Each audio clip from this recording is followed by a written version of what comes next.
Channel को subscribe करें और ये गाना सुने और अपना आशीर्वाद दें।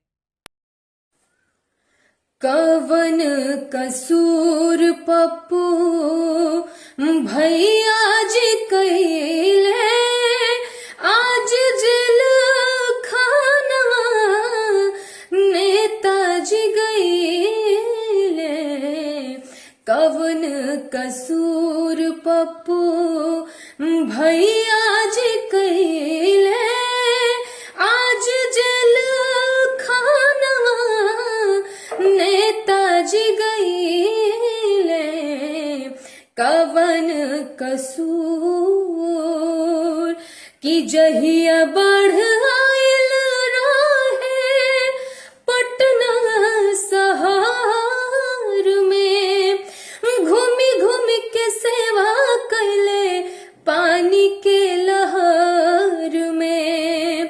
जहिया बढ़ आयल रहे पटना शहर में घूमी घूमी के सेवा कैले पानी के लहर में।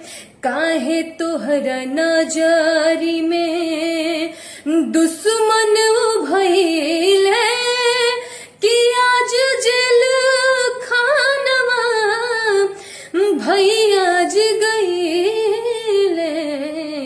कवनी कसूर कि स्वार्थ त्याग उता करत रहल सेवा गरीब और दुखियन के बन के हो देवा। स्वार्थ त्याग उता करत रहल सेवा गरीब और दुखियन के बन के हो देवा। काहे रे सुशासन इतना क्रूर आज भइले कि आज जेल खानवा नेताजी गईले। कवनी कसूर कि कहेला जनता योरी कहेली गयात्री चढ़ल अभिमानवा एक दिन उतारी।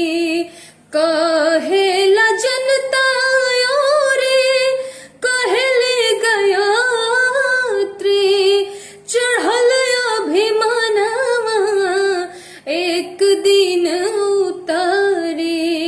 सरगम सलेंदर देखी दुखित भइले मनवा सरगम सलेंदर देखी दुखित भइले आज जेल खानवा नेताजी गईले। कवन कसूर पप्पू भैया जी कैले